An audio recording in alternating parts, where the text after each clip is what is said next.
Bueno, si les parece, yo estoy con audio, Case. Fuerte y claro. Bueno, Hernán no lo veo, no lo estoy buscando. Ahí está acá, ya lo vi. Está acá, está oscurito. Pero acá medio oscuro, pero acá me voy a poner más a la luz. Hola Hernán, ¿cómo andás? Hola Guillo, ¿cómo te va tanto tiempo? ¿Muy bien? Muy bien. Bueno, yo te voy a hacer yo, si me permitís, te voy a hacer de entrevistador. Sí, sí. Con algunas preguntas y después le vamos a abrir las preguntas a la gente. Acá estamos rodeados de militantes nuestros, voluntarios, gente comprometida, juntos con el cambio, con una Argentina distinta, mejor, de todo el país. Recién hubo algún intercambio y una de las cosas que alguien dijo es, bueno, vamos a estar con un real ministro de Economía. Y en un país donde todos somos técnicos de fútbol y donde todos somos técnicos de la selección y donde todos somos ministros de economía, ¿qué fue serlo, ¿no? ¿Y qué te quedó de esa experiencia? Hola, hola a todos, ¿cómo están? Gracias, Guillo, por la reunión. Un desafío ser entrevistado por vos, así que espero estar a la altura. Bueno, fue la experiencia profesional más apasionante y también más estresante de mi vida por la responsabilidad, por la situación, como te ha pasado a vos seguramente con las responsabilidades que tuviste. En mi caso, tanto la provincia como la nación, que fueron 4 años. La provincia, viste, es Afganistán en términos de desafío. La nación en ese momento fue un momento muy, muy crítico para el país, para el proyecto político también, pero bueno, cuando me ofreció Mauricio la posición, no lo dudé ni un minuto porque me parecía que era lo que había que hacer y ahí no cabe especular. Y después con un trabajo de equipo, no solo de economía, también con vos como colega y con todos los colegas del gabinete, y con Mauricio y Marcos y todo el equipo que estaba ahí en el Ejecutivo. Bueno, la satisfacción de haber, yo lo llamo, podido estacionar el barco, evitando, me acuerdo que Mauricio fijamos 4 prioridades en orden descendente, de más riesgo a menos riesgo. Digamos, había que evitar los males mayores, que era la hiperinflación, el corralito, acá me ha aparecido algo en la pantalla que no sé si es correcto, ¿no? Me parece que no. Ahí está, se fue. Ok. Me acuerdo que hablamos con el equipo, mira, no hay 2 escenarios, sino 3. No es ganar o perder las elecciones, sino también que la crisis financiera que estábamos viviendo impidiera un traspaso institucional como estaba previsto, o lo acelerara. Entonces había que descartar las opciones más extremas de esa crisis y bueno, había riesgos menores o mayores, pero riesgos al fin, digamos, que no se podían, no podían admitirse, que eran la hiperinflación, un corralito, un default o una devaluación descontrolada. Me acuerdo que Mauricio me dijo, evitemos una nueva ronda devaluatoria inflacionaria que la sufren los pobres, así que hagamos lo que haya que hacer, y por supuesto que fueron terapias que nadie desea hacer y medidas ásperas, pero bueno, eran para evitar males mayores. Y después del 33% que sacamos en las PASO, pasamos a un 41% en esa primera vuelta, que bueno, no alcanzó, pero creo, Guillo, que acá estoy hablando siempre en plural, ¿no? A nadie se le ocurre hablar en singular. Creo, Guillo, que fue, a pesar de que no alcanzó, fue lo que mantuvo,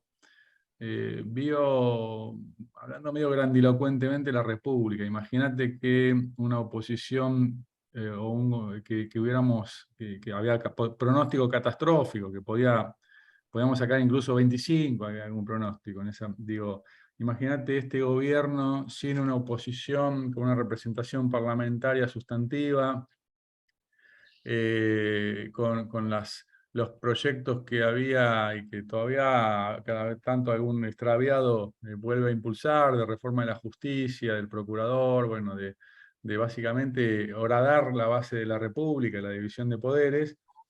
Bueno, ese final de mandato del presidente con las 30 marchas y con la recomposición de una expectativa hacia futuro, bueno, creo que es lo que hoy nos da chances para volver a ser opción de gobierno, alternativa de gobierno en 2023,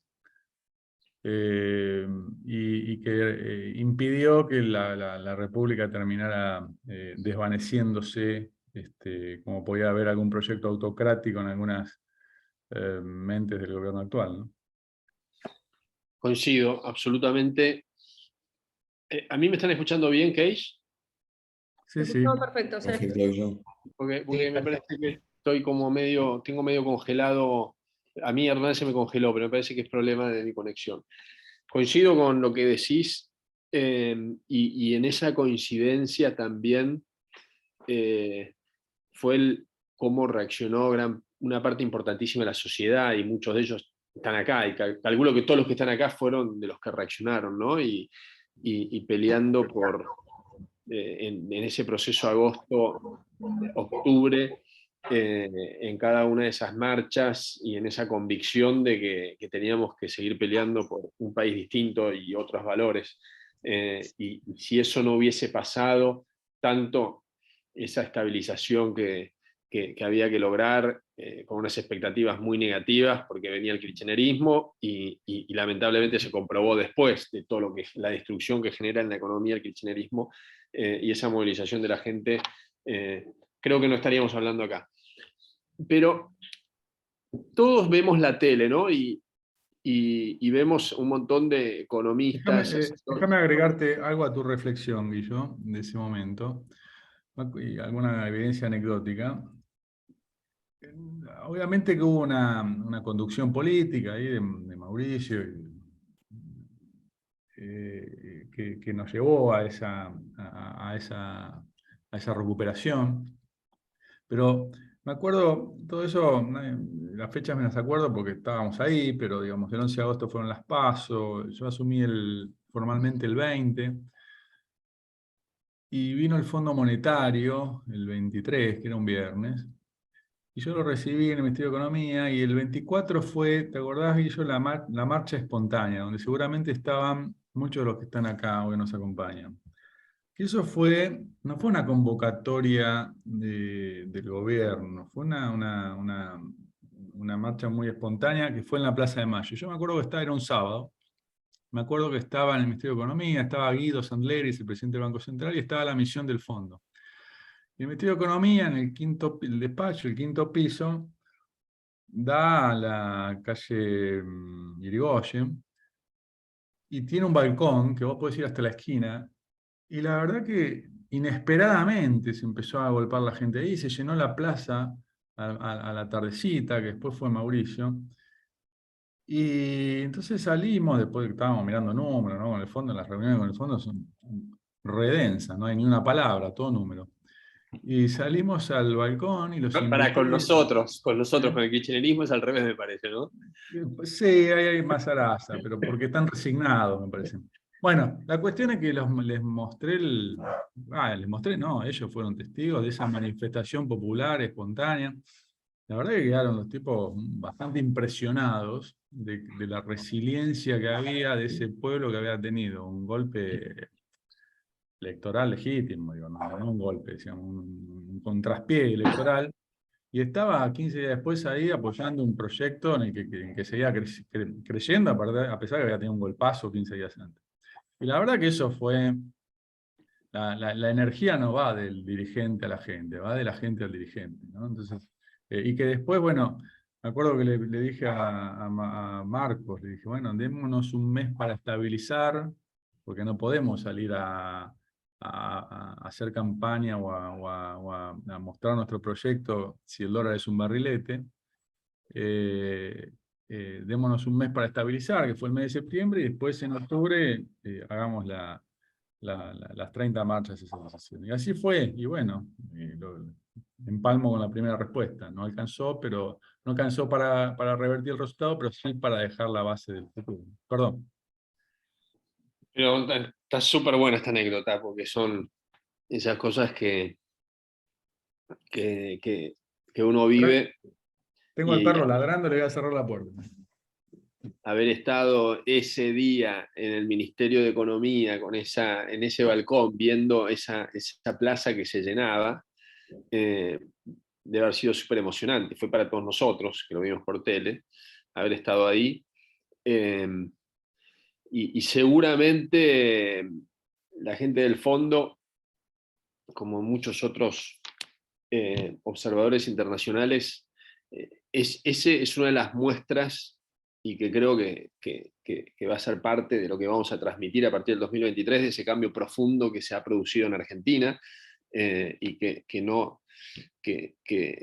viene creciendo constantemente. Yo lo estoy viendo cuando recorro todo el país.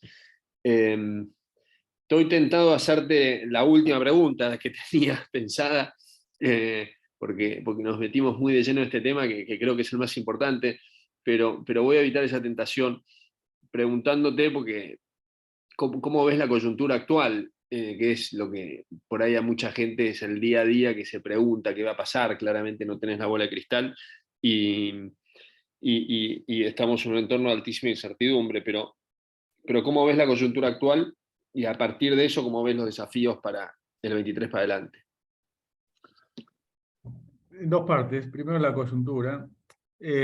La situación es muy delicada, no por lo que hicimos el mes pasado, sino por lo que se hizo el mes pasado, sino por lo que se hizo los 2 años previos. O sea, cuando alguien se pasa 2 años diciendo que la emisión no genera inflación y que la deuda en pesos no importa porque es en pesos, inexorablemente un día se levanta y encuentra la inflación en 120 anual y el riesgo país en 2.300, o sea, nadie te quiere renovar, nadie te da crédito.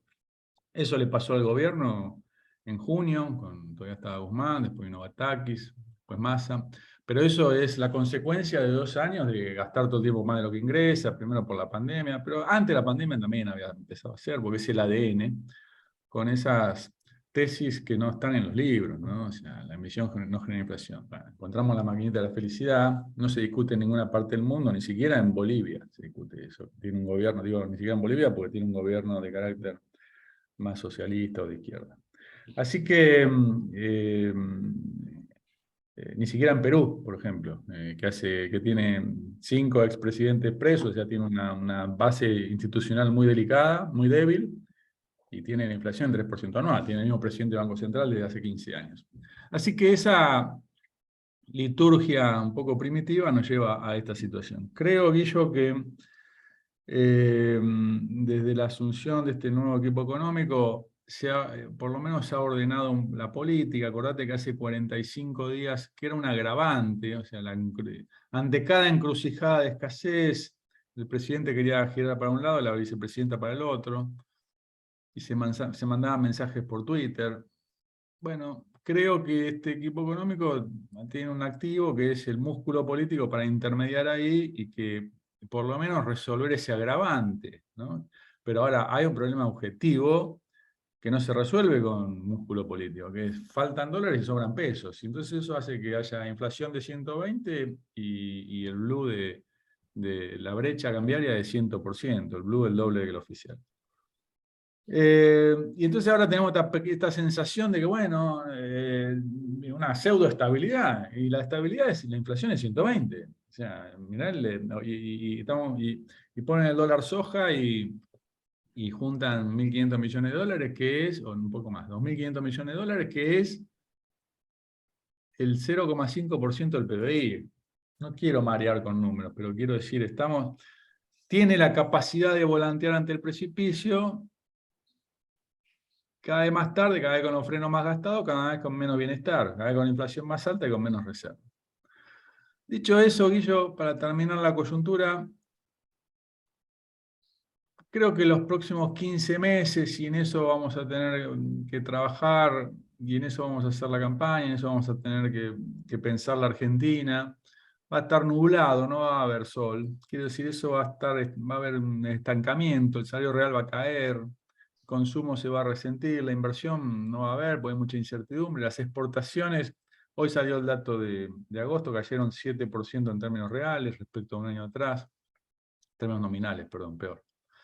Respecto a un año atrás, bueno, porque apreciamos la moneda 25%, porque la inflación fue por el ascensor y el dólar por la escalera, durante un año y medio. Bueno, entonces, eso es el nublado. Va a haber neblina, porque la inflación va a estar por 100%, una cosa así, que es un disparate. Va a haber tormentas. Tormentas son, y el blue va a subir y bajar, en la inflación también. Lo que me parece que no va a haber, Guillo, es un tsunami. Un tsunami es un corralito, un default, una hiperinflación. Enhorabuena, porque eso te lleva a la pobreza al 60%. La pobreza va a terminar en 40, ponele. Está en 37 hoy. Pero 60 es 50% más de pobreza. Y esa tragedia creo que no va a pasar. Y lo que están discutiendo ahora es si va a haber granizo, qué es granizo y si va a haber una devaluación o no. Que son cosas que te sacan de la cancha. O sea, si está nublado, hay neblina y llueve, y ya estamos acostumbrados los argentinos que todos los días nos tenemos que levantar, ir a trabajar, contra otra gente, invertir, ahorrar, comprar, consumir, tomar decisiones de nuestra familia, de más importantes, de, qué sé yo, comprar una propiedad o alquilar, o más cotidianas de ir al supermercado. Va a ser eso, va a ser eso. Y entonces están como ganando tiempo, ganaron 2, 3 meses, que vos decís, 2, 3 meses es el horizonte cambiario, digamos, juntaron reservas para eso. Bueno, lo que pasa es que hace 40 días tenían para 2, 3 días, claro. Ahora faltan 15 meses y va a ser así, va a ser así. Ante eso, Guillo, pasando a la segunda parte de tu pregunta, que es más... Déjame y repreguntarte algo, Mejor, mejor, sí. porque vos viste que vivimos como en una constante situación de que puede aparecer una solución mágica. Creo que cada vez menos eso, ¿no? Pero de cierta forma Alberto Fernández, el kirchnerismo, con la heladera llena, que todo se resuelve creciendo, fue parte de eso y claramente con dificultades grandes a todos nos gusta imaginar que hay una solución mágica. Eh, y frente a eso me encuentro con mucha gente con un temor de que de golpe Massa encuentra la varita mágica y mágicamente se resuelven nuestros problemas o quedan debajo de la alfombra, el kirchnerismo se recupera y aparece un nuevo lobo disfrazado de cordero, como fue Alberto Fernández, y se repite la historia. ¿Qué sentís vos de eso? Es muy buena la reflexión. Y por favor, interrumpime todo lo que haga falta, porque a veces me estiro mucho y No, no, no. es más divertido si dialogamos. Me gustó mucho tu premisa en la pregunta. La magia y la economía son cosas distintas. Y lamentablemente, bueno, un poco el populismo no lo digo despectivamente, pero esto de pensar en soluciones inmediatas y y que en realidad no hay que hacer esfuerzo y que entonces creciendo se resuelve. Mira, hace 12 años que está el auto en la banquina, hace 12 años que no crecemos, porque tiene la bomba de nafta rota, o sea, no va vos sos un ingeniero, ¿no? Bueno, Yo soy economista como vos. discúlpame. Como te hacía más Pero, ministro de los fierros, pensé que eras ingeniero, perdona. Eh, entonces falla la bomba de nafta, entonces no es que va a venir, va a poner bardal y vas a salir a la ruta y no, porque vas a salir a la ruta, va a andar 4 metros y otra vez va a ir a la banquina. Pasó, ahí tenemos que hacer alguna autocrítica también, si querés, pero no es así, la magia no existe. Y respecto a esto, me parece que digamos, están apuntando, yo haría lo mismo, yo haría lo mismo. por razones éticas y por razones políticas, a evitar el tsunami.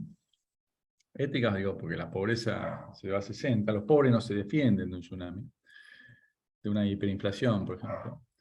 Eh, pero no va a haber solo, o sea, la inflación va a ser 100. La inflación en 100, digo, no es ya la crisis asintomática que teníamos en 2015, estaba todo reprimido, que el cepo, y una inflación del 25, que medio que te acostumbras, 2% mensual.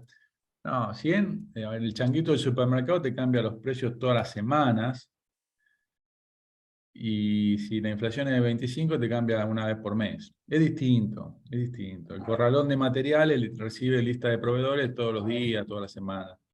No es una hiperinflación donde recibe varias listas por día, ¿sí?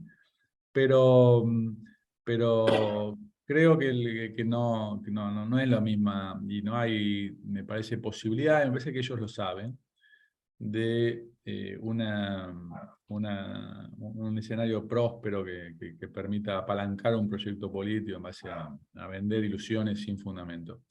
Hay un montón de desafíos que no estamos hablando acá porque es demasiado técnico, pero que son, dejo un título, las LELIX, ¿viste? Hay una bomba ahí, que están alargando la mecha, básicamente. Ahora, después, viste, ya me excede un poco, por ahí vos sabés más. Si la población, medio que, a ver, el populismo es un problema de demanda, no estoy hablando de los que estamos hoy acá, pero bueno, hay que pensar en todos los argentinos, un problema de demanda, no de oferta política. Si los argentinos demandamos magia, y que entonces se puede pagar la luz la cuarta parte de lo que cuesta, o solo admitimos, y solo vamos a admitir correcciones cuando nos caemos al precipicio, ¿viste? El 89 o el 2001, o sea, la hiperinflación o la hiperpobreza. Bueno, eso va a ser más difícil. Entonces nuestro desafío es explicar esto que vos decís, la magia no existe, que hace la pobreza promedio de la democracia es 36%, la pobreza promedio de la democracia, desde Alfonsín para acá. Entonces pasamos por Menem, por Kirchner, nosotros mismos. El piso de ese periodo es 2017, que fue 25%. Y la inflación promedio es 76%, de 40 años. O sea, no podemos seguir haciendo más de lo mismo. Y me parece que ese es el desafío de la hora en 2023. Hacer un gobierno que no puede hacer más de lo mismo si quiere realmente cambiar esa trayectoria tan decadente de la Argentina de los últimos, poco más de 40 años, pero pongo 40 para decir de la democracia para acá, porque antes tuvimos tragedias superiores. Así que, bueno, me parece que no va a tener esa chance el gobierno de vender ilusiones sin fundamento. Y antes de entrar a los desafíos que vamos a tener a partir del 2023 y para los cuales le comento a todos los que están acá, Hernán se está súper preparando con un equipo impresionante y está haciendo un gran trabajo con todo el aprendizaje que tuvimos y todo lo que pasó estos años y todos los desafíos que hay. Pero hoy me tomé un Cabify y nada, ahí me subí, y el chofer se dio vuelta de golpe y me reconoció. Trabajaba en una empresa constructora hasta el 2019 y nunca más consiguió trabajo. Obviamente, como tantos argentinos, lo mató la pandemia. Pero como tantos argentinos, le pone garra y sale todos los días a las 6 de la mañana de su casa y está 9 horas en el auto, en un Volkswagen Up, un autito chiquito. Muy fanático nuestro, y él me decía en qué puedo ayudar. Y yo le digo en la conversación al taxi, pero si hubiese estado vos, ¿no? Que yo soy economista, pero sé 1 sobre 1.000.000 respecto a lo que sabes vos. No digas eso. En la conversación de la economía, si vos estás ahí con el taxista, la persona que manejaba Jorge, el Cabify, de hecho lo invité, no sé si pudo entrar o no, porque porque por ahí va a estar trabajando. ¿Qué le dirías que en esa conversación cuando alguien dice, no, bueno, pero la economía, pero Macri, pero esto, pero estamos condenados al fracaso, pero en esa conversación de chofer pasajero, ¿cuál sería tu sugerencia o qué le dirías vos si fuese Jorge a ese pasajero? ¿No? Porque muchos de acá nos encontramos o se encuentran en esa situación muchas veces. Lo mismo que le dijiste vos, que la magia no existe, que así como primero, los que estamos acá, que veo que somos 174, somos todos dirigentes. Si estamos involucrados en este Zoom que organizás, en esta reunión, y dedicamos esfuerzo, tiempo, energía a entender, y porque estamos involucrados, nos estamos comprometidos. Y dirigentes es dirigir gente, ¿sí? Y en nuestra área de influencia, en nuestro taxi, en nuestro Cabify, en nuestro barrio, en nuestro negocio, en nuestro comercio, en nuestra oficina, en nuestra familia. Porque esa prédica, digamos, de esta frustración, digamos, de superar esta frustración que tenemos desde hace varias décadas, desde que nacimos nosotros, Guillo, por lo menos, no estamos condenados, digo, no estamos ni en la apotegma dualdista infundado de que estamos condenados al éxito, pero tampoco al fracaso. Digo, América Latina superó los problemas de populismo, superó la inflación. Solo 2 países de América Latina tienen inflación. No es que estamos ni étnica ni culturalmente determinados a veces cuando nos engañan diciendo la Argentina es la muerte de todas las teorías económicas, no, es la vida, no hacemos lo que dicen los libros. O por el contrario, hacemos lo que dicen los libros cuando las crisis que tenemos es cuando los libros dicen no hagas esto. ¿Sí? Así que diría ahí, mira, el sentido común que usamos en nuestra casa para manejar nuestra economía familiar, no quiero simplificar porque no, a veces la simplificación extrema es un engaño, pero nosotros en nuestra casa sabemos que no podemos gastar todo el tiempo más de lo que ingresa. Y que en septiembre por ahí necesitamos una heladera y entonces pedimos un crédito, lo pagamos con tarjeta, que es pedir un crédito. Y en octubre, en el fin de semana largo, nos queremos ir a Mar del Plata y entonces usamos la tarjeta. Pero sabemos que en noviembre hay que pagarla. No se puede gastar todo el tiempo más de lo que ingresa.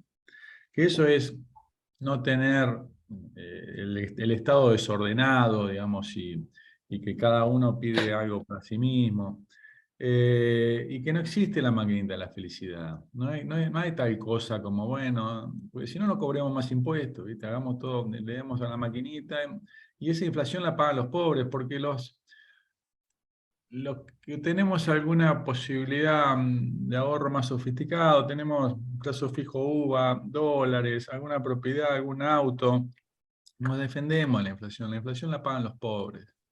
Que eso de vivir con lo nuestro es una idea romántica, perimida, no hay ningún país que se desarrolló del tamaño de la posición de Argentina aislado del mundo. Me parece que si podemos en nuestra conversación cotidiana, familiar, desnudar el relato del populismo, que en su versión más grotesca encarnó y empeoró el kirchnerismo, bueno, es lo que me parece que podemos, los que estamos acá, en nuestro Cabify cotidiano, podemos contribuir, y es muy importante. Muchas veces le creemos más a nuestro familiar o chofer sensato que a un dirigente que habla por televisión, que hay tanto descrédito de la dirigencia política convencional. Así que me parece que es eso, Guillo. Llevar esa palabra, en alguna que no suene religioso, pero evangelizar con sentido común el destino que queremos para Argentina. Y en esa línea, digamos, de cierta forma anticipaste la respuesta de la siguiente pregunta, que era pregunta barra reflexión, ¿no? Que digamos, tenemos enormes desafíos para nuestro país en el futuro por todas las distorsiones acumuladas. Pero de la misma forma de que salvamos el país, o el país fue salvado, a partir de cada una de esas movilizaciones que comenzaron el 24 de agosto del 2019, que permitieron pasar de ese 33 al 41 y de esa posible diferencia que algunos estimaban de 30 puntos, 25 puntos a 8, y eso le puso un límite rotundo al kirchnerismo y a su vez permitió que Juntos por el Cambio continúe juntos y toda la historia que sucedió estos 3 años. Creo que tenemos un desafío ahí como militantes, cada uno de ustedes, que están acá, cada una de las personas cercanas a ustedes, cada uno de sus amigos y cada uno de los 11 millones que votamos a Juntos por el Cambio, que pueden ser 12, 13 millones, de trabajar para que esas transformaciones se puedan dar con mayor consenso, que es esa conversación que vos recién, Hernán, transmitiste. Porque digamos, el futuro del país es de todos nosotros, no depende de un ministro de Economía. Digamos, acá no, de la misma forma que no hay varitas mágicas no hay magia para las transformaciones, tampoco hay personas superdotadas que saben todo y que llegan y resuelven todos los problemas. Y me parece que tu presencia acá, más allá de lo que dijiste antes, un mensaje en esa línea me parece que es importante porque sabemos, a su vez, y vos lo sabés, que es una silla eléctrica la del Ministerio de Economía, que hay que tomar decisiones muy difíciles, no solo para afuera, sino para adentro, para decirle no a tus colegas, diciéndole, mirá, acá lamentablemente la plata para esto no alcanza, lo hemos vivido vos y yo, se puede hacer con mayor afecto o menos afecto, pero en el fondo es lo mismo, por lo tanto es un lugar bastante ingrato y mucha gente muy relevante, muy importante, que sabe mucho, terminó no aceptando, y ahí hay un reconocimiento histórico a que vos aceptaste en ese lugar, en ese momento tan difícil. Pero, digamos, no es lo mismo estar ahí solo que sintiendo que hay 10, 11 millones de argentinos que están entendiendo que el proceso es difícil, pero que va para un mundo mejor y que están acompañando y apoyando. Te diría que es todo, Guillo. Yo no sé si... Por eso conté la anécdota del 24 de agosto, de la manifestación espontánea en Plaza de Mayo. La energía viene de la gente hacia el dirigente, no al revés. Por supuesto que el ciudadano medio, el votante medio, no tiene que conocer cuestiones de Estado, no es su rol, no es su responsabilidad, no es su tarea, pero la convicción se transmite, emerge de abajo hacia arriba, porque al fin y al cabo, Guillo, digamos, todos los dirigentes políticos, al igual que cada uno de nosotros estudia la demanda para elaborar su oferta, yo vengo acá y digo, ¿qué les interesará a esta demanda, a esta reunión? ¿Qué puedo contar? Entonces pienso algo interesante para decir, bueno, un dirigente político que quiere ganar elecciones o que quiere transformarla y para eso necesita ganar elecciones, también escucha qué le dice su demanda, su votante, ¿no? ¿Qué le pide su votante? Y bueno, si le pide magia es más difícil. En cambio, si le pide consistencia, si rechaza las incoherencias, si le exige consistencia entre la palabra y los hechos, si lo condena cuando le miente en la campaña. Por ejemplo, Alberto dijo, voy a desarmar las de liga y voy a aumentar a los jubilados. Una mentira flagrante. Y bueno, tenemos que, digo, si en la medida que se sofistique esa demanda, que se vuelva más exigente, bueno, el origen del cambio va a ser ese. Cualquier programa tiene que tener una demanda de cambio genuino. Una demanda de cambio genuino. Y una oferta política consensuada. Esa es la responsabilidad de este lado. No hay lados, ¿no? Pero de los dirigentes, si querés. Un hecho, termino con esto de respuesta. bastante elocuente de esa carencia que tenemos. ¿Vos te acordás, Guillo, que a fin de 2017 nuestro gobierno impulsó 3 leyes, que fueron la reforma tributaria, la fórmula previsional, que fue la que se llevó la marca de las 15 toneladas de piedras, y el consenso fiscal con las provincias? No voy a decir nada sobre la calidad de esas leyes, que eran buenas, pero no es el punto. 2 años después, esas leyes se suspendieron las 3. Y fueron leyes, no las votó nada más que el oficialismo. Y 3 años después, en 2020, se revirtieron las 3. O sea, lo que habíamos decidido ir para el Polo Norte, fuimos para el Polo Sur. Está bien, esa es la democracia, vale. Ahora, la mitad de los diputados eran las mismas personas que votaron todo lo contrario. 2/3 de los senadores eran las mismas personas, por lo menos la mitad, porque muchos habían renovado. Por lo menos 2/3 de los senadores eran las mismas personas. 20 de los 24 gobiernos provinciales eran el mismo signo, 12 de los 24 eran las mismas personas. Así no se puede. ¿Con qué convicción votaron algunos en 2017? Y no es un consenso así oportunista, transaccional, que, bueno, votame esta ley y te hago un puente, porque eso después viene otro y le promete un puente más largo y cambia. Entonces, necesitamos convicciones. Y entonces, así es la democracia, Guillo. Entonces, si tenemos la suerte de que nos acompañe la voluntad popular en 2023 y podemos ser gobierno, y en 2027 capaz que viene otro, en 2031. Pero no rompe todo, digamos, no, otra vez hice el acuerdo con la Unión Europea, no lo rompo. Conseguí equilibrio fiscal con mucho esfuerzo, no lo rompo. O saneé el Banco Central con mucho esfuerzo, porque el Banco Central no es que está atrás Sturzenegger o Taglietti, o ahora Pelle, o el ministro de Economía, no importa nada el nombre propio. Cuando digo, si haces malas políticas, los que pagan son los que tienen peso, o sea nosotros. O en Lancet, que le financian, le compran bonos al Estado para financiar el déficit. No es Raberta, son los jubilados los que pagan eso, ¿sí? Entonces, bueno, termino acá. No me estiro. Coincido, y en esa mirada, Hernán, yo hoy escuchaba ahí, me mandaron un programa de tele y lo estaba escuchando, y en ese programa ponían cortes del discurso, a mi entender, vergonzoso de Alberto Fernández en la ONU, que a mí como argentino me da vergüenza que quien lo está representando diga esas cosas.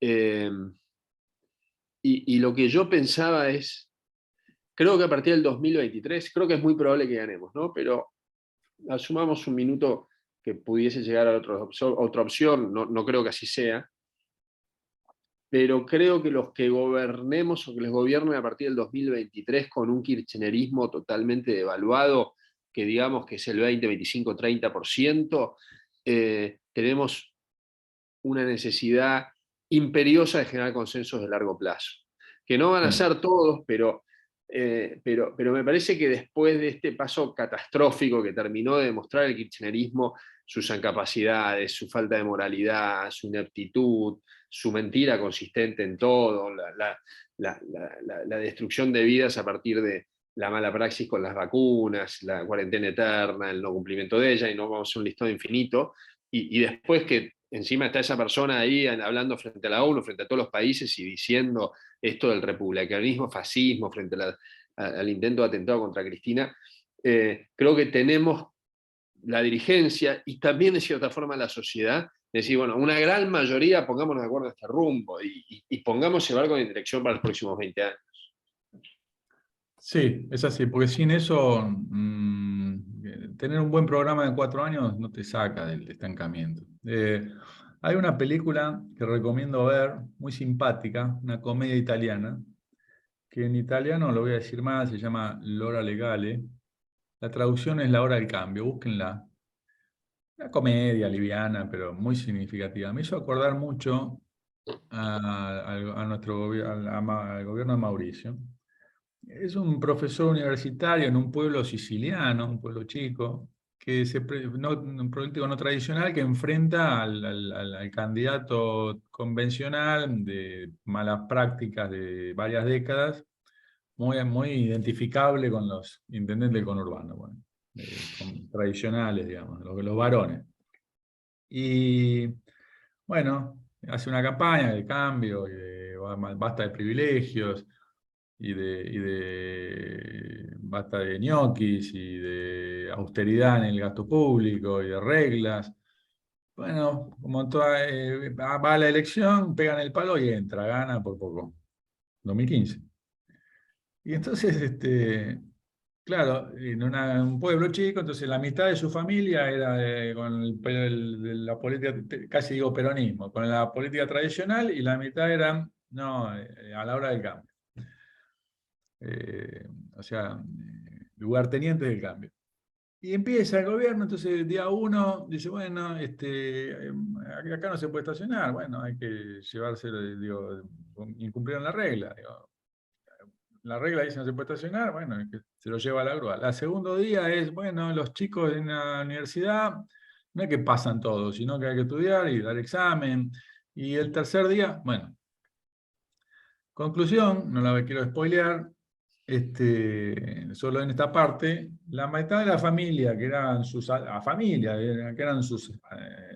lugartenientes, claro, todos tenían un privilegio, porque eran o profesores o qué sé yo, o tenían un empleo público, o un conchavo.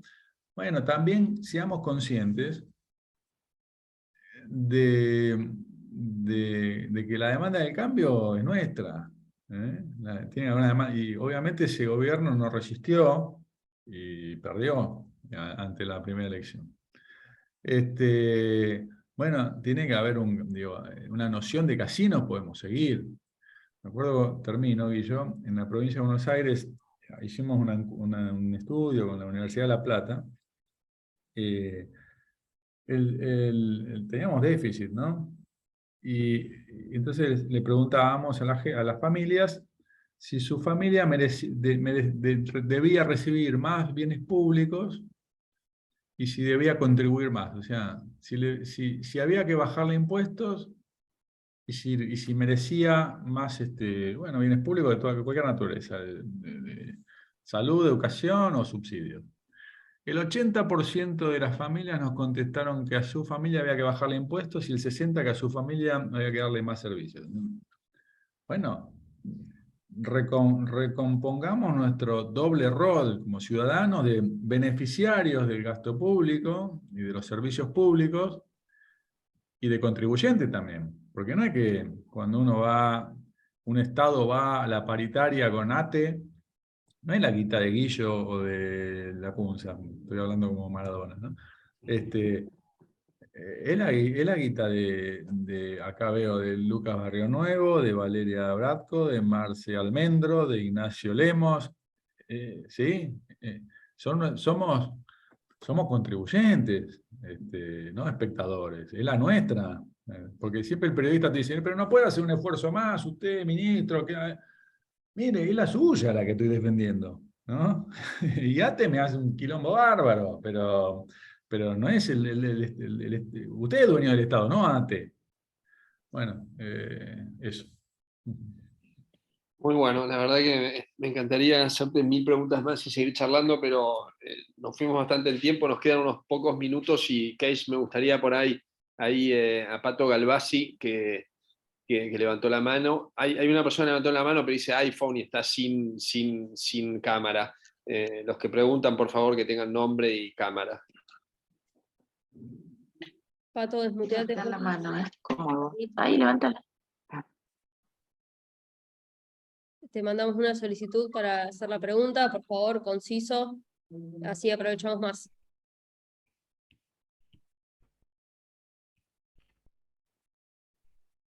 Pato, ¿te nos fuiste? ¿Estás ahí?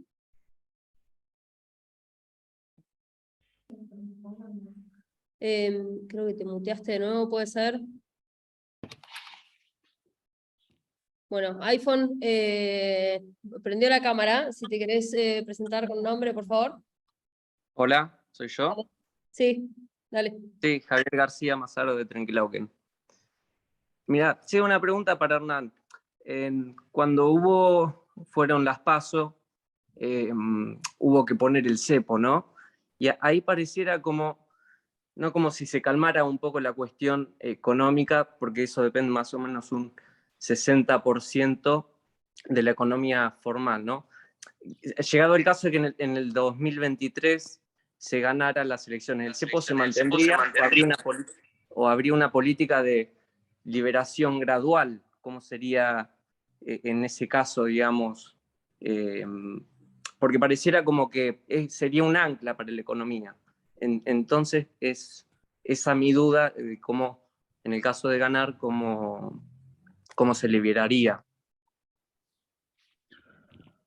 ¿Contesto ahora? Sí, sí, dale. Hola Javier, mi familia es de Tres Lomas, así que estamos cerca Mirá, de vamos a ver. Trenquelauquen. Sí, mucho gusto. Y gracias por la pregunta. Mira, unas cosas que aprendimos en 2015 también, en 2015-2019, es que la macro manda. Y Guillo hizo una tarea brillante, no porque esté acá, lo digo siempre, brillante, con su ministerio de Transporte, Obras Públicas. No. Ay, Pero perdimos porque el dólar fue un barrilete. En la macro se lleva puesto todo.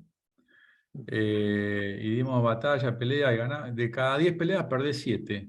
Ganamos 3. Y ahora las 3 que ganás, si el dólar es un barrilete, viene alguien atrás y te las revierte. Y entonces el cepo es un torniquete que hay que poner cuando un organismo está en terapia intensiva, en el quirófano, y se está desangrando. Entonces, pues, antes de morir, pon el cepo. Ahora no lo puedes dejar 4 años, porque si pones, digamos, no baja la presión, la sangre sigue circulando y paraste ese y se te va por otro lado. Es lo que pasa ahora, que tenés que empezar por el dólar ahorro, después seguir por el dólar turista, después por el cepo importador. Terminás en una trombosis, que es lo que tiene la economía hoy, que hablábamos al principio con Guillo. 4 años no lo puedes dejar por esto, pero vos no puedes llegar a una terapia intensiva y levantar todos los controles, porque si no bajaste la presión, ¿sí? Si no bajaste la inflación, si no bajaste la demanda de dólares, te desangrás. Así que te diría, de los muchos pecados que puede cometer un gobierno, el peor es el de la imprudencia, ¿sí? Así que hay que hacer un programa económico integral, comprensivo, e ir levantándolo gradualmente. Y posiblemente la Argentina, por su historia, no porque tengamos ADN distinto a los suecos, pero por la historia, no podamos tener un régimen de perfecta movilidad de capitales durante bastante tiempo, lo cual no quiere decir que el cepo bruto que tenemos hoy, sino aquellos controles al ingreso, porque las crisis se incuban en la fase de abundancia, cuando te sobran dólares. Entonces, bueno, claro, te entran de más, entonces se aprecia el tipo de cambio, no puedes exportar, sube el desempleo. Así que te diría que es gradual el levantamiento de los controles cambiarios, ¿sí? Gracias. Un comentario, alguien dijo ahí que una pregunta en el chat de que nosotros aumentamos la cantidad de empleo público. No, no fue así. Del 2005 al 2015, lo que es el sector público nacional creció de 520.000 a 800.000 personas, y cuando estuvimos nosotros se redujo a 744.000. Dentro de eso también están las empresas públicas. Por ejemplo, digamos, en el Ministerio de Transporte teníamos 8 o 9 empresas públicas, en todas se redujo la cantidad de personas, con gente que se jubilaba, con gente que se iba por distintas razones o reestructuraciones que hicimos. Belgrano Cargas, que son los trenes de carga, el San Martín, el Urquiza y el Belgrano propiamente dicho, había pasado desde que se estatizó de 3.000 a 4.600 personas, mientras la carga transportada se redujo a 1/3. Y nosotros multiplicamos la carga transportada por 2,5 y redujimos de 4.600 a 3.800 personas. Lamentablemente ahora de vuelta volvieron a 4.600 personas, han incorporado como 700 personas más en estos 2 años y medio. Pero nosotros fuimos muy conscientes de eso, como decía el otro día Mauricio en una entrevista, La corrupción también es ir poniendo amigos en el Estado, estar loteando los espacios, haciendo bolsas de trabajo de amigos sindicales y generando estos déficits infinitos que terminan generando inflación. Gracias. Complemento a Guillo diciendo, en la provincia de Buenos Aires el empleo público bajó de 630.000 personas a 585.000, que es un 5%, y un 5%, sabe lo que costó ese 5%, pero quizá más importante es la señal institucional. El consenso fiscal de 2017 ponía un techo al empleo público provincial, que no podía subir más que la población. Esas son las reformas de fondo, porque esa es una ley. Después la gestión cotidiana, bueno, sube y baja porque hay gente con distintas visiones, pero las instituciones son las que te cambian. Perdón, Guillermo. Ahí vamos con Hilda y familia. Gracias. Yo soy Ariel, ella es Hilda. La pregunta que yo había puesto y que tiene mucho que ver con esto de qué le podemos decir a los conocidos y la familia. Nosotros trabajamos mucho yendo a DocSud para ser fiscales, yendo a la isla Maciel, y por supuesto quedamos frustrados no solo con perder las elecciones en 2019, sino con la debacle económica al final del gobierno Juntos por el Cambio. Entonces yo ahí ponía recién en el chat, ¿qué podemos explicar y explicarnos? Y bueno, la verdad que Hernán es un interlocutor bárbaro para contestarme. O para darnos argumentos.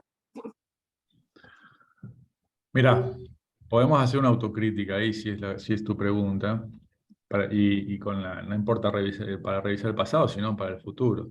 Lo primero es no subestimar la herencia. Tenemos que explicar bien, si asume un nuevo gobierno, cuál es la herencia. Lo segundo es no sobreestimar las capacidades, que es parecido, no idéntico. No es que porque llegue un gobierno con una visión más moderna y más integrada al mundo, bueno, lo que escuchás siempre, automáticamente viene la inversión. Guillo lo habrá sufrido. El mundo, después, un país que tiene el descrédito que tiene Argentina, el primer año te escucha, el segundo te estudia, el tercero te mira si hiciste la reforma y el cuarto la pone. La inversión. Así que no hay que sobreestimar las capacidades. Tercero, la macro manda. Vos haces todo bien en la micro, y si el dólar es un barrilete, con lo cual la consistencia, mira, prefiero, Hilda, ¿y tu nombre cómo era? Se me olvidó. Bueno, bien. Hilda, digo. Podés hacer todo bien. Ahora, digo, el programa económico tiene que tener una coordinación muy precisa, digamos, muy quirúrgica, porque si vos subís las tarifas y al mismo tiempo querés bajar la inflación, una de las dos cosas no pasa, ¿sí? O por lo menos tenés que avisar. Porque si no, si frustrar las expectativas, después es muy, muy difícil de recrear. Así que bueno, eso aprendimos.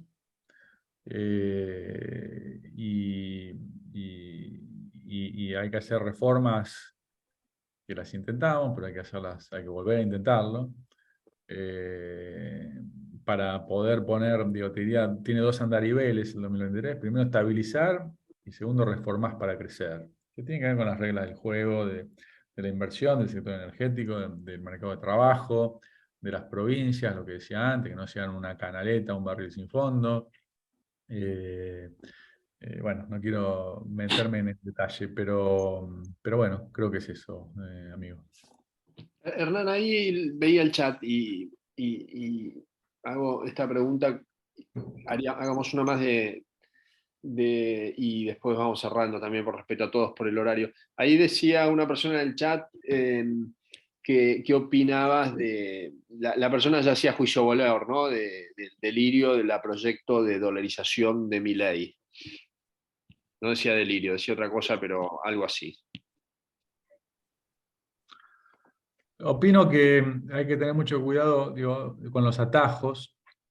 Los atajos no son inconducentes. La dolarización es una asociación libre entre lo que más se parece a la convertibilidad. La convertibilidad también terminó mal, porque en realidad, amigos, la verdadera reforma monetaria que nos va a dar una moneda y estabilidad en el peso, lo que cae en realidad es el peso, no es que sube el dólar, cae el peso. Entonces lo que nos va a dar robustez a la moneda y estabilidad y baja inflación es que el Estado deje de ser una aspiradora insaciable de recursos, tanto de dólares, de reservas o de peso, darle a la maquinita. Si no hacemos eso, como en nuestra casa, si a ver, un mes podemos gastar más, 2 meses podemos gastar más, al tercero no, y al cuarto tenemos que pagar lo que gastamos los 2 primeros. Si no hacemos eso, ningún régimen va a funcionar. Pongámosle dolarización, convertibilidad, metas de inflación, nada como hay ahora, que es inclasificable. Va a ser siempre un barrilete. Con lo cual, diría que la verdadera reforma monetaria, la verdad, ahora, si dolarización quiere decir, che, a ver, ¿cuándo fue el único periodo de los últimos 70 años tuvimos estabilidad? Los 90. Bueno, ¿cómo se llamó? Convertibilidad. ¿Qué se parece? Dolarización. Listo, compramos la etiqueta y con eso, solución mágica. No pasa, eso, no pasa. Eso es marketing. ¿Con qué dólares vamos a dolarizar? ¿Cuál es el tipo de cambio? Para dolarizar le tengo que decir a toda la gente, ¿tiene pesos en los bolsillos y en los bancos? Bueno, ahora todos tus pesos te los doy en dólares. ¿A qué tipo de cambio? ¿Cuántos dólares tengo y cuántos pesos están circulando? Entonces, me parece, no sé qué puso en la pregunta, delirio o lo que fuera, la magia y la economía son cosas distintas. Genial. Y vamos a ir con la última pregunta de Pato, y te estoy solicitando audio. Mientras están agradeciendo mucho, Hernán, en el chat por esta charla y por las respuestas. Respecto a Milei, aprovecho mientras buscas la pregunta, no Milei, sino algunas cosas que escuchamos en televisión. Miren, Guillo sabe, yo soy hincha de Racing, y voy a la cancha. Y cuando voy a la cancha, en la platea las cabeceo todas. Sé todas, veo todos los centros, las cabeceo todas. Juega Sigali. Por algo juega Sigali, no juego yo. Digo, en la tele se dicen cosas que dan rating. Después cuando estás en el Ministerio de Transporte, de Infraestructura, de Educación, de Economía, en el Banco Central, no está Milei, ¿está bien? Porque eso se dice en la tele, pero después hay que apretar la botonera, ¿no? Y yo jugué 4 años al fútbol con vos y no te vi cabecear una. No, cabeceaba. Sí. Dale, Pato, si querés con la última pregunta. Ay, Pato, no te anda el micrófono, porque estás desmuteado. Había alguien de Chipoleti, que me gustaría, alguien del interior que tenga la oportunidad de preguntar. No sé si estando la persona de Chipoleti que vi, Chipoleti Río Negro. Sí, hay. Hola Guillo, ¿cómo te va? Hola, Carlos, ¿cómo estás? Bien, ¿y vos? Sí, Muy sí, bien. hay alguien más de Chipoleti. No, mi pregunta era muy simple. En un país donde tenemos el 40 o el 50% de la economía en negro, ¿eso te distorsiona el análisis y la posibilidad de que fracase el tratamiento que planteás para la economía o no? Porque no es lo mismo tener toda la economía formalizada que la mitad de la economía en negro. Sí, claro, no es lo mismo. Obviamente la potencia de tus políticas, por ejemplo, tributarias, si tenés la mitad de la economía en negro, tiene la mitad de la potencia. O las monetarias también, porque digamos, el negro generalmente no pasa por los bancos, por el sistema financiero, entonces todos los canales de transmisión son mucho menos poderosos. Ahora se hace un círculo vicioso, Carlos, porque como tenés la mitad en negro, tenés que poner impuestos muy altos y entonces la mitad que está en blanco paga impuestos muy altas. No quiero caer en el facilismo de decir, bueno, porque eso es lo que hacemos todos cuando nos falta guita, decimos, bueno, vamos a bajar el negro del 40 al 20, entonces ahí vamos a conseguir recursos adicionales y vamos a poder bajar impuestos. Tampoco pasa que llegase el 10 de diciembre y el 12 blanqueaste la economía. Pero, por ejemplo, mira, una idea, Guillo contó que estábamos trabajando mucho y con el equipo de él también. Y una cosa que estábamos viendo es Paraguay. Mira, Paraguay, ¿te acordás cuando éramos chicos? Paraguay era la meca de la informalidad y de la economía en negro y qué sé yo, y Ciudad del Este y todo, y los cigarrillos. En 2011 hizo una reforma a Paraguay que dijo, mira, todo el mundo paga ganancias. Como decir, esa fue la reforma. Todo el mundo paga ganancias. Pone un umbral de ingreso muy bajo. Que así es en los países desarrollados. Paréntesis, cierro paréntesis. Ahora, todo es deducible. La prepaga, el estacionamiento del auto, el café que te tomaste en la esquina, el colegio de los chicos, todo es deducible de ganancias. Con lo cual, ¿sabes cuánto subió la recaudación de ganancias? 0. ¿Sabes cuánto subió la recaudación de IVA? Se duplicó. ¿Sabes por qué? Porque todos empezamos a pedir facturas. Entonces, ese tipo de reformas que parecen sonzas, son administrativas, o de administración tributaria, bueno, te pueden hacer bajar la informalidad de la economía. Colombia puso viste que nosotros pagamos ganancias y estamos siempre pendientes de eso. Hay un montón de impuestos ocultos, impuestos al trabajo. Colombia puso todos los aportes patronales y las retenciones que tienen los empleados, dijo, che, ponelos en el recibo de sueldo eso. No le pagues el bruto menos el neto, sino los aportes que hace el empresario por fuera del recibo de sueldo, ponerlos ahí. Entonces la gente se empezó a dar cuenta, che, pero a mí me pagan 100, pero yo cuesto 160. Los otros 60, ¿a dónde se van? Bueno, entonces empezaron a pedir, bajame estos impuestos al trabajo, que vos me decís, Carlos, tenés 1 peso, impuesto al trabajo, 2 pesos, baja impuesto al trabajo, 3 pesos, baja impuesto al trabajo, después pienso el resto. Porque, cierro con esto, cualquier programa tiene que tener 2 objetivos: generar empleo privado, cohesión social, y generar divisas para no quedarnos sin oxígeno en el proceso de desarrollo. Pero trabajo es fundamental. Hernán, querido, gracias. Gracias a todos por haber venido. Hemos oscilado entre 162 que somos ahora y casi 180 personas escuchando, aprendiendo, aumentando nuestro nivel de compromiso y me despido en el agradecimiento reiterando que en quizás uno de los momentos más críticos que nos tocó, seguro como espacio político, pero también como país, sin especulación, vos aceptaste tomar las riendas de los desafíos de la economía, que no eran nada fácil. Y no solo eso, sino que habiendo compartido esos meses con vos, lo hiciste con tremenda templanza, nunca escapándole a salir a explicar a los medios. Y creo que eso fue sumamente importante, pero mostró la clase de persona que sos y la capacidad de trabajar en ese equipo que estábamos frente al gobierno nacional. Así que, no sé si lo hablamos alguna vez esto, pero bueno, lo hacemos acá con todos estos testigos. Te súper agradezco y no tengo duda que vas a seguir aportando un montón al futuro y al desarrollo del país. Y bueno, y gracias por haber estado con nosotros en este encuentro. Gracias por la oportunidad, Guillo, y también déjame decir una cosa. Yo a Guillo lo conocí poco antes del gobierno de 2015, yo después fui a la provincia, trabajamos juntos. Es el tipo uno acá no hace nada solo, nada hace solo. Uno tiene que hacer un scrum con gente que no está, cuando hace una reunión y tiene que tomar una decisión, no está, tiene que estar seguro que el otro no está especulando, no está boicoteando.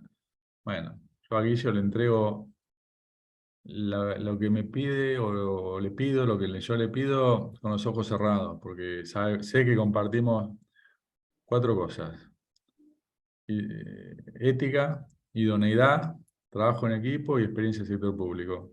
Con esas 4 no me hace falta otra cosa. Así que siempre lo quiero en mi equipo. Gracias a todos. Chao, chao. Gracias, gracias Hernán, gracias a todos.